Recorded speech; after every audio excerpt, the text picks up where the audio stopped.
ആവർത്തന പുസ്തകം 1-ാം അധ്യായം.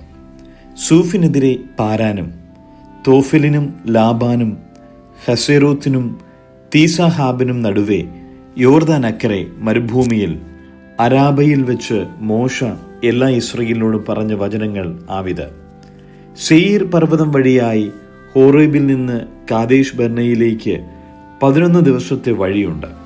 40-ാം സംവത്സരം 11-ാം മാസം 1-ാം തീയതി മോശ ഇസ്രായേൽ മക്കളോട് യഹോവ അവർക്ക് വേണ്ടി തന്നോട് കൽപ്പിച്ചതുപോലെയൊക്കെയും പറഞ്ഞു.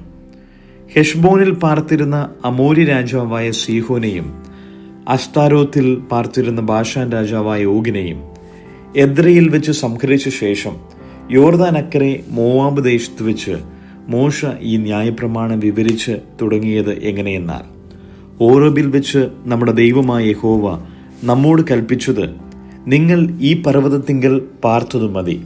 തിരിഞ്ഞ് യാത്ര ചെയ്ത് അമോര്യരുടെ പർവ്വതത്തിലേക്കും അതിൻ്റെ അയൽപ്രദേശങ്ങളായ അരാബ, മലനാട്, താഴ്വീതി, തെക്കേ ദേശം, കടൽക്കര എന്നിങ്ങനെയുള്ള കനാന്യ ദേശത്തേക്കും ലെബാനോനിലേക്കും ഫ്രാത്ത് എന്ന മഹാനദി വരെയും പോകുവേൻ.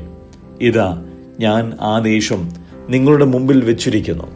നിങ്ങൾ കടന്ന് യഹോവ നിങ്ങളുടെ പിതാക്കന്മാരായ അബ്രഹാമിനും ഇസ്ഹാക്കിനും യാക്കോബിനും അവരുടെ സന്തതിക്കും കൊടുക്കുമെന്ന് അവരോട് സത്യം ചെയ്ത ദേശത്തെ അവകാശമാക്കുവേൻ. അക്കാലത്ത് ഞാൻ നിങ്ങളോട് പറഞ്ഞത്, എനിക്ക് ഏകനായി നിങ്ങളെ വഹിപ്പാൻ കഴിയുകയില്ല. നിങ്ങളുടെ ദൈവമായ യഹോവ നിങ്ങളെ വർദ്ധിപ്പിച്ചിരിക്കുന്നു. ഇതാ, നിങ്ങൾ ഇന്ന് പെരുപ്പത്തിൽ ആകാശത്തിലെ നക്ഷത്രങ്ങളെ പോലെ ഇരിക്കുന്നു. നിങ്ങളുടെ പിതാക്കന്മാരുടെ ദൈവമായ യഹോവ നിങ്ങളെ ഇപ്പോഴുള്ളതിനേക്കാൾ ഇനിയും 1000 ഇരട്ടിയാക്കി താൻ നിങ്ങളോട് അരുളി ചെയ്തതുപോലെ അനുഗ്രഹിക്കുമാറാകട്ടെ. ഞാൻ ഏകനായി നിങ്ങളുടെ ഭാരവും നിങ്ങളുടെ ചുമടും നിങ്ങളുടെ വ്യവഹാരങ്ങളും വഹിക്കുന്നത് എങ്ങനെ? അതത് ഗോത്രത്തിൽ നിന്ന് ജ്ഞാനവും വിവേകവും പ്രസിദ്ധിയുമുള്ള പുരുഷന്മാരെ തിരഞ്ഞെടുപ്പിൻ. അവരെ ഞാൻ നിങ്ങൾക്ക് തലവന്മാരാക്കും. അതിന് നിങ്ങൾ എന്നോട്, നീ പറഞ്ഞ കാര്യം നല്ലത് എന്നുത്തരം പറഞ്ഞു. ആകയാൽ നിങ്ങളുടെ ഗോത്ര തലവന്മാരായ ജ്ഞാനവും പ്രസിദ്ധിയുമുള്ള പുരുഷന്മാരെ 1000 പേർക്ക് അധിപന്മാർ, 100 പേർക്ക് അധിപന്മാർ, 50 പേർക്ക് അധിപന്മാർ, 10 പേർക്ക് അധിപന്മാർ, ഇങ്ങനെ നിങ്ങൾക്ക് തലവന്മാരാവും ഗോത്രപ്രമാണികളുമായി നിയമിച്ചു. അന്ന് ഞാൻ നിങ്ങളുടെ ന്യായാധിപന്മാരോട് ആജ്ഞാപിച്ചത്, നിങ്ങളുടെ സഹോദരന്മാർക്ക് തമ്മിലുള്ള കാര്യങ്ങൾ കേട്ട് ആർക്കെങ്കിലും സഹോദരനോടോ പരദേശിയോടോ വല്ല കാര്യവും ഉണ്ടായാൽ അത് നീതിയോടെ വിധിപ്പിൻ. ന്യായവിസ്താരത്തിൽ മുഖം നോക്കാതെ ചെറിയവന്റെ കാര്യവും വലിയവന്റെ കാര്യവും ഒരുപോലെ കേൾക്കണം. മനുഷ്യനെ ഭയപ്പെടരുത്. ന്യായവിധി ദൈവത്തിനുള്ളതല്ലോ. നിങ്ങൾക്ക് അധികം പ്രയാസമുള്ള കാര്യം എൻ്റെ അടുക്കൽ കൊണ്ടുവരിൻ, അത് ഞാൻ തീർക്കും. അങ്ങനെ നിങ്ങൾ ചെയ്യേണ്ടുന്ന കാര്യങ്ങളൊക്കെയും ഞാൻ അക്കാലത്ത് നിങ്ങളോട് കൽപ്പിച്ചുവല്ലോ. പിന്നെ നമ്മുടെ ദൈവമായ യഹോവ നമ്മോട് കൽപ്പിച്ചതുപോലെ നാം ഹോറേബിൽ നിന്ന് പുറപ്പെട്ട ശേഷം നിങ്ങൾ കണ്ട ഭയങ്കരമായ മഹാമരുഭൂമിയിൽ കൂടി നാം അമോര്യരുടെ മലനാട്ടിലേക്കുള്ള വഴിയായി സഞ്ചരിച്ച് കാദേശ് ബർന്നയിൽ എത്തി. അപ്പോൾ ഞാൻ നിങ്ങളോട്, നമ്മുടെ ദൈവമായ യഹോവ നമുക്ക് തരുന്ന അമോര്യരുടെ മലനാട് വരെ നിങ്ങൾ എത്തിയിരിക്കുന്നുവല്ലോ. ഇതാ, നിന്റെ ദൈവമായ യഹോവ ആ ദേശം നിന്റെ മുമ്പിൽ വെച്ചിരിക്കുന്നു. നിന്റെ പിതാക്കന്മാരുടെ ദൈവമായ യഹോവ നിന്നോട് അരുളി ചെയ്തതുപോലെ നീ ചെന്ന് അത് കൈവശമാക്കിക്കൊള്ളുക. ഭയപ്പെടരുത്, അധൈര്യപ്പെടുകയും അരുത് എന്നു പറഞ്ഞു. എന്നാറേ നിങ്ങൾ എല്ലാവരും അടുത്തു വന്നു. നാം ചില ആളുകളെ മുമ്പ് കൂട്ടി അയക്കുക. അവർ ദേശം ഒറ്റുനോക്കിയിട്ട് നാം ചെല്ലേണ്ടുന്ന വഴിയെയും പോകേണ്ടുന്ന പട്ടണങ്ങളെയും കുറിച്ച് വർത്തമാനം കൊണ്ടുവരട്ടെ എന്ന് പറഞ്ഞു. ആ വാക്ക് എനിക്ക് ബോധിച്ചു. ഞാൻ ഓരോ ഗോത്രത്തിൽ നിന്ന് ഓരോ ആൾ വീതം 12 പേരെ നിങ്ങളുടെ കൂട്ടത്തിൽ നിന്ന് തിരഞ്ഞെടുത്തു. അവർ പുറപ്പെട്ട് പർവ്വതത്തിൽ കയറി എസ്കോൽ താഴ്വരയോളം ചെന്ന് ദേശം ഒറ്റുനോക്കി. ദേശത്തിലെ ഫലവും ചിലത് അവർ കൈവശമാക്കിക്കൊണ്ട് നമ്മുടെ അടുക്കൽ വന്ന് വർത്തമാനമെല്ലാം അറിയിച്ചു. നമ്മുടെ ദൈവമായ യഹോവ നമുക്ക് തരുന്ന ദേശം നല്ലത് എന്ന് പറഞ്ഞു. എന്നാൽ കയറിപ്പോകുവാൻ നിങ്ങൾക്ക് മനസ്സില്ലാതെ നിങ്ങളുടെ ദൈവമായ യഹോവയുടെ കൽപ്പന നിങ്ങൾ മറുത്തു. യഹോവ നമ്മെ പകയ്ക്കയാൽ നമ്മെ നശിപ്പിപ്പാൻ തക്കവണ്ണം അമോര്യരുടെ കയ്യിൽ ഏൽപ്പിക്കേണ്ടതിന് മിസ്രയീം ദേശത്തു നിന്ന് കൊണ്ടുവന്നിരിക്കുന്നു. എവിടേക്കാകുന്നു നാം കയറിപ്പോകുന്നത്?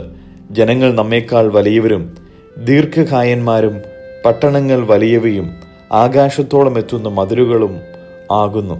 ഞങ്ങൾ അവിടെ അനാക്കിരെയും കണ്ടു എന്ന് പറഞ്ഞ് നമ്മുടെ സഹോദരന്മാർ നമ്മുടെ ഹൃദയം ഉരുക്കിയിരുന്നു എന്നിങ്ങനെ നിങ്ങൾ നിങ്ങളുടെ കൂടാരങ്ങളിൽ വെച്ച് പിറുപിറുത്തു പറഞ്ഞു.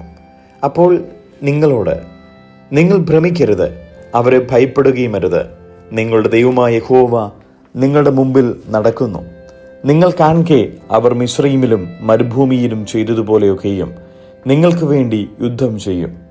ഒരു മനുഷ്യൻ തൻ്റെ മകനെ വഹിക്കുന്നത് പോലെ നിങ്ങൾ ഈ സ്ഥലത്ത് എത്തുവോളം നടന്ന എല്ലാ വഴിയിലും നിങ്ങളുടെ ദൈവമായ യഹോവ നിങ്ങളെ വഹിച്ചു എന്ന് നിങ്ങൾ കണ്ടുവല്ലോ എന്ന് പറഞ്ഞു. ഇതെല്ലാമായിട്ടും പാളയമിറങ്ങേണ്ടതിന് നിങ്ങൾക്ക് സ്ഥലം അന്വേഷിപ്പാനും നിങ്ങൾ പോകേണ്ടുന്ന വഴി നിങ്ങൾക്ക് കാണിച്ചു തരുവാനും രാത്രി അഗ്നിയിലും പകൽ മേഘത്തിലും നിങ്ങൾക്ക് മുമ്പായി നടന്ന നിങ്ങളുടെ ദൈവമായ യഹോവയെ നിങ്ങൾ വിശ്വസിച്ചില്ല. ആകയാൽ യഹോവ നിങ്ങളുടെ വാക്കു കേട്ട് കോപിച്ചു. ഞാൻ നിങ്ങളുടെ പിതാക്കന്മാർക്ക് കൊടുക്കുമെന്ന് സത്യം ചെയ്തിട്ടുള്ള നല്ല ദേശം ഈ ദുഷ്ടതലമുറയിലെ പുരുഷന്മാർ ആരും കാണുകയില്ല. യെഫുന്നയുടെ മകനായ കാലേബ് മാത്രം അത് കാണുകയും അവൻ യഹോവയെ പൂർണ്ണമായി പറ്റി നിന്നതുകൊണ്ട് അവനെയും അവന്റെ പുത്രന്മാർക്കും അവൻ ചവിട്ടിയ ദേശം ഞാൻ കൊടുക്കുകയും ചെയ്യുമെന്ന് സത്യം ചെയ്തു കൽപ്പിച്ചു. യഹോവ നിങ്ങളുടെ നിമിത്തം എന്നോടും കോപിച്ചു കൽപ്പിച്ചത്, നീയും അവിടെ ചെല്ലുകയില്ല. നിന്റെ ശുശ്രൂഷകനായ നൂന്റെ മകൻ യോശുവ അവിടെ ചെല്ലും. അവനെ ധൈര്യപ്പെടുത്തുക. അവനാകുന്നു ഇസ്രയേലിന് അത് കൈവശമാക്കി കൊടുക്കേണ്ടത്. കൊള്ളയാകുമെന്ന് നിങ്ങൾ പറഞ്ഞ നിങ്ങളുടെ കുഞ്ഞുകുട്ടികളും ഇന്ന് ഗുണദോഷങ്ങളെ തിരിച്ചറിയാത്ത നിങ്ങളുടെ മക്കളും അവിടെ ചെല്ലും. അവർക്ക് ഞാൻ അത് കൊടുക്കും. അവർ അത് കൈവശമാക്കും. നിങ്ങൾ തിരിഞ്ഞ് ചെങ്കടൽ വഴിയായി മരുഭൂമിയിലേക്ക് യാത്ര ചെയ്യുവിൻ. അതിന് നിങ്ങൾ എന്നോട്, ഞങ്ങൾ യഹോവയോട് പാപം ചെയ്തിരിക്കുന്നു. നമ്മുടെ ദൈവമായ യഹോവ ഞങ്ങളോട് കൽപ്പിച്ചതുപോലെയൊക്കെയും ഞങ്ങൾ പോയി യുദ്ധം ചെയ്യും എന്ന് ഉത്തരം പറഞ്ഞു. അങ്ങനെ നിങ്ങൾ ഓരോരുത്തൻ താന്താന്റെ യുദ്ധായുധം ധരിച്ച് പർവ്വതത്തിൽ കയറുവാൻ തുനിഞ്ഞു. എന്നാൽ യഹോവ എന്നോട്, നിങ്ങൾ പോകരുത്, യുദ്ധം ചെയ്യരുത്. ഞാൻ നിങ്ങളുടെ ഇടയിലില്ല. ശത്രുക്കളോട് നിങ്ങൾ തോറ്റുപോകും എന്ന് അവരോട് പറക എന്ന് കൽപ്പിച്ചു. അങ്ങനെ ഞാൻ നിങ്ങളോട് പറഞ്ഞത് എന്നാൽ നിങ്ങൾ കേൾക്കാതെ യഹോവയുടെ കൽപ്പന മറുത്ത് അഹമ്മദിയോടെ പർവ്വതത്തിൽ കയറി. ആ പർവ്വതത്തിൽ കുടിയിരുന്ന അമോര്യർ നിങ്ങളുടെ നേരെ പുറപ്പെട്ടു വന്ന് തേനീച്ച പോലെ നിങ്ങളെ പിന്തുടർന്നു. സെയീരിൽ ഹെർമോൻ വരെ ചിഹ്നിച്ചു കളഞ്ഞു. നിങ്ങൾ മടങ്ങി വന്ന് യഹോവയുടെ മുമ്പാകെ കരഞ്ഞു. എന്നാൽ യഹോവ നിങ്ങളുടെ നിലവിളി കേട്ടില്ല, നിങ്ങളുടെ അപേക്ഷയ്ക്ക് ചെവി തന്നതുമില്ല. അങ്ങനെ നിങ്ങൾ കാദേശിൽ പാർത്ത ദീർഘകാലമൊക്കെയും അവിടെ താമസിക്കേണ്ടി വന്നു. 115 സങ്കീർത്തനം. ഞങ്ങൾക്കല്ല യഹോവേ, ഞങ്ങൾക്കല്ല, നിന്റെ ദയയും വിശ്വസ്തതയും നിമിത്തം നിന്റെ നാമത്തിനു തന്നെ മഹത്വം വരുത്തണമേ. അവരുടെ ദൈവം ഇപ്പോൾ എവിടെ എന്ന് ജാതികൾ പറയുന്നത് എന്തിന്? നമ്മുടെ ദൈവമോ സ്വർഗത്തിലുണ്ട്. തനിക്കിഷ്ടമുള്ളതൊക്കെയും അവൻ ചെയ്യുന്നു. അവരുടെ വിഗ്രഹങ്ങൾ പൊന്നും വെള്ളിയും ആകുന്നു, മനുഷ്യരുടെ കൈവേല തന്നെ. അവയ്ക്ക് വായുണ്ടെങ്കിലും സംസാരിക്കുന്നില്ല, കണ്ണുണ്ടെങ്കിലും കാണുന്നില്ല. അവയ്ക്ക് ചെവിയുണ്ടെങ്കിലും കേൾക്കുന്നില്ല, മൂക്കുണ്ടെങ്കിലും മണക്കുന്നില്ല. അവയ്ക്ക് കൈയുണ്ടെങ്കിലും സ്പർശിക്കുന്നില്ല, കാലുണ്ടെങ്കിലും നടക്കുന്നില്ല, തൊണ്ട കൊണ്ട് സംസാരിക്കുന്നതുമില്ല. അവയുണ്ടാക്കുന്നവർ അവയെപ്പോലെയാകുന്നു. അവയിൽ ആശ്രയിക്കുന്ന ഏവനും അങ്ങനെ തന്നെ. ഇസ്രയേലേ, യഹോവയിൽ ആശ്രയിക്കുക, അവൻ അവരുടെ സഹായവും പരിചയമാകുന്നു. അഹരോൻ ഗ്രഹമേ, യഹോവയിൽ ആശ്രയിക്കുക, അവൻ അവരുടെ സഹായവും പരിചയമാകുന്നു. യഹോവ ഭക്തന്മാരെ, യഹോവയിൽ ആശ്രയിപ്പിൻ, അവൻ അവരുടെ സഹായവും പരിചയമാകുന്നു. യഹോവ നമ്മെ ഓർത്തിരിക്കുന്നു, അവൻ അനുഗ്രഹിക്കും. അവൻ ഇസ്രയേൽ ഗ്രഹത്തെ അനുഗ്രഹിക്കും, അവൻ അഹരോൻ ഗ്രഹത്തെ അനുഗ്രഹിക്കും. അവൻ യഹോവ ഭക്തന്മാരായ ചെറിയവരെയും വലിയവരെയും അനുഗ്രഹിക്കും. യഹോവ നിങ്ങളെ മേൽക്കുമേൽ വർദ്ധിപ്പിക്കട്ടെ, നിങ്ങളെയും നിങ്ങളുടെ മക്കളെയും തന്നെ. ആകാശത്തെയും ഭൂമിയും ഉണ്ടാക്കിയ യഹോവയാൽ നിങ്ങൾ അനുഗ്രഹിക്കപ്പെട്ടവർ ആകുന്നു. സ്വർഗം യഹോവയുടെ സ്വർഗമാകുന്നു, ഭൂമിയെ അവൻ മനുഷ്യർക്ക് കൊടുത്തിരിക്കുന്നു. മരിച്ചവരും മൗനതയിൽ ഇറങ്ങിയവരാരും യഹോവയെ സ്തുതിക്കുന്നില്ല. നാമോ ഇന്നു മുതൽ എന്നേക്കും യഹോവയെ വാഴ്ത്തും. യഹോവയെ സ്തുതിപ്പിൻ. അപ്പോസ്തലന്മാരുടെ പ്രവൃത്തികൾ 1 അധ്യായം. തെയോഫിലോസി, ഞാൻ എഴുതിയ ഒന്നാമത്തെ ചരിത്രം യേശു തിരഞ്ഞെടുത്ത അപ്പോസ്തലന്മാർക്ക് പരിശുദ്ധാത്മാവിനാൽ കൽപ്പന കൊടുത്തിട്ട് ആരോഹണം ചെയ്ത നാൾ വരെ അവൻ ചെയ്തും ഉപദേശിച്ചും തുടങ്ങിയ സകലത്തെയും കുറിച്ചായിരുന്നു. അവൻ കഷ്ടം അനുഭവിച്ച ശേഷം 40 നാളോളം അവർക്ക് പ്രത്യക്ഷനായി ദൈവരാജ്യം സംബന്ധിച്ച് കാര്യങ്ങൾ പറഞ്ഞുകൊണ്ട് താൻ ജീവിച്ചിരിക്കുന്നു എന്ന് അനേകം ദൃഷ്ടാന്തങ്ങളാൽ അവർക്ക് കാണിച്ചു കൊടുത്തു. അങ്ങനെ അവൻ അവരുമായി കൂടിയിരിക്കുമ്പോൾ അവരോട്, നിങ്ങൾ യെരൂശലേമിൽ നിന്ന് പിൻവാങ്ങാതെ എന്നോട് കേട്ട പിതാവിൻ്റെ വാഗ്ദത്തത്തിനായി കാത്തിരിക്കണം. യോഹന്നാൻ വെള്ളം കൊണ്ട് സ്നാനം കഴിപ്പിച്ചു, നിങ്ങൾക്കോ ഇനി ഏറെ നാൾ കഴിയും മുമ്പേ പരിശുദ്ധാത്മാവ് കൊണ്ട് സ്നാനം ലഭിക്കും എന്ന് കൽപ്പിച്ചു. ഒരുമിച്ച് കൂടിയിരുന്നപ്പോൾ അവർ അവനോട്, കർത്താവേ, നീ ഇസ്രായേലിന് ഈ കാലത്തിലോ രാജ്യം യഥാസ്ഥാനത്താക്കി കൊടുക്കുന്നത് എന്ന് ചോദിച്ചു. അവൻ അവരോട്, പിതാവ് തൻ്റെ സ്വന്തം അധികാരത്തിൽ വെച്ചിട്ടുള്ള കാലങ്ങളെയോ സമയങ്ങളെയോ അറിയുന്നത് നിങ്ങൾക്കുള്ളതല്ല.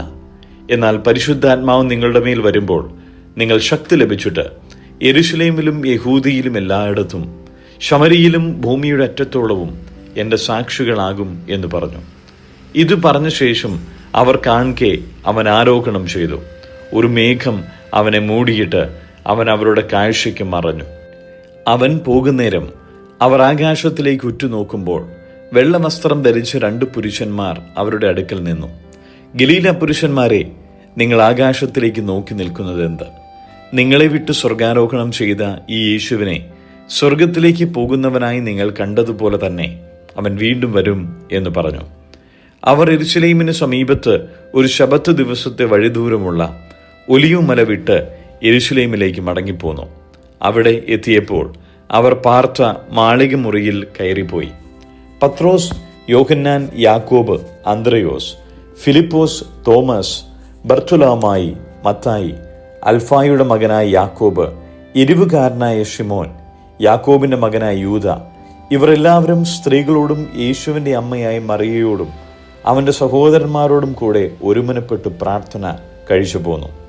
ആ കാലത്ത് ഏകദേശം 120 പേരുള്ള ഒരു സംഘം കൂടിയിരുന്നപ്പോൾ പത്രോസ് സഹോദരന്മാരുടെ നടുവിൽ എഴുന്നേറ്റ് നിന്ന് പറഞ്ഞത്, സഹോദരന്മാരായ പുരുഷന്മാരെ, യേശുവിനെ പിടിച്ചവർക്ക് വഴികാട്ടിയായി തീർന്ന യൂദായെക്കുറിച്ച് പരിശുദ്ധാത്മാവ് ദാവീദ് മുഖാന്തരം മുൻപറഞ്ഞ തിരുവെഴുത്തിന് നിവർത്തി വരുവാൻ ആവശ്യമായിരുന്നു. അവൻ ഞങ്ങളുടെ എണ്ണത്തിൽ ഉൾപ്പെട്ടവനായി ഈ ശുശ്രൂഷയിൽ പങ്കു ലഭിച്ചിരിക്കുന്നുവല്ലോ. അവൻ അനീതിയുടെ കൂലികൊണ്ട് ഒരു നിലം മേടിച്ചു, തല കീഴായി വീണ് നടുവെ പിളർന്ന് അവന്റെ കുടലെല്ലാം തുറിച്ചുപോയി.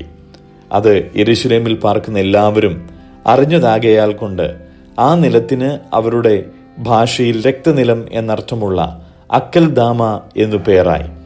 സങ്കീർത്തന പുസ്തകത്തിൽ അവന്റെ വാസസ്ഥലം ശൂന്യമായി പോകട്ടെ, അതിലാരും പാർക്കാതിരിക്കട്ടെ എന്നും അവന്റെ അധ്യക്ഷസ്ഥാനം മറ്റൊരുത്തിനു ലഭിക്കട്ടെ എന്നും എഴുതിയിരിക്കുന്നു. ആകയാൽ കർത്താവായ യേശു യോഹന്നാന്റെ സ്നാനം മുതൽ നമ്മെ വിട്ട് ആരോഹണം ചെയ്ത നാൾ വരെ നമ്മുടെ ഇടയിൽ സഞ്ചരിച്ചു പോന്ന കാലത്തെല്ലാം ഞങ്ങളോട് കൂടെ നടന്ന പുരുഷന്മാരിൽ ഒരുത്തൻ ഞങ്ങളോട് കൂടെ അവന്റെ പുനരുത്ഥാനത്തിൽ സാക്ഷിയായി തീരണം. അങ്ങനെ അവർ യുസ്തോസ് എന്നു മറുപേരുള്ള ബർഷബ എന്ന യോസേഫ്, മത്തിയാസ് എന്നീ 2 പേരെ നിർത്തി. സകല ഹൃദയങ്ങളെയും അറിയുന്ന കർത്താവേ, തന്റെ സ്ഥലത്തേക്ക് പോകേണ്ടതിന് യൂദ ഒഴിഞ്ഞുപോയി ശുശ്രൂഷയുടെയും അപ്പോസ്തലത്വത്തിന്റെയും സ്ഥാനം ലഭിക്കേണ്ടതിന് ഈ 2 ഏവനെ നീ തിരഞ്ഞെടുത്തിരിക്കുന്നു എന്ന് കാണിച്ചു തരണമേ എന്ന് പ്രാർത്ഥിച്ച് അവരുടെ പേർക്ക് ചീട്ടിട്ടു. ചീട്ട് മത്തിയാസിന് വീഴുകയും അവനെ 11 അപ്പോസ്തലന്മാരുടെ കൂട്ടത്തിൽ എണ്ണുകയും ചെയ്തു.